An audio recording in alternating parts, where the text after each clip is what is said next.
এবং বিভিন্ন ধরনের অনাচার কালচার থেকে মুক্তির জন্য আমাদের যে ভাবে ঘুরে বেড়ানোর একটা বড় অনুকরণ বা অনুষঙ্গ হলো খেলা।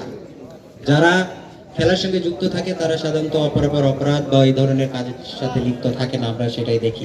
আর সাথে সাথে আমাদের ছোট্ট একটা ক্ষুদ্র একটি দেশ, এই দেশকে বিশ্বের বুকে পরিচিত করার জন্য আমাদের এই খেলা অন্যতম একটা বিষয়। আমার মনে আছে তখন আমি ছোট, ম্যারাডোনা তখন ক্রেজ, সেই সময়ের ক্রেজ।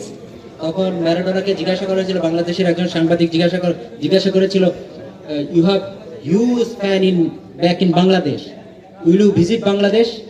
ম্যারাডোনা জিজ্ঞাসা করেছিল, হোয়ার ইজ বাংলাদেশ? মানে ম্যারাডোনা তখনও জানে না যে বাংলাদেশ বলে একটা দেশ আছে এবং সেই দেশের ব্যাপক তার ফ্যান আছে, ব্যাপক তার সাপোর্টার আছে। এই হলো আমাদের দেশের পরিচয় বা পরিচিতি ছিল।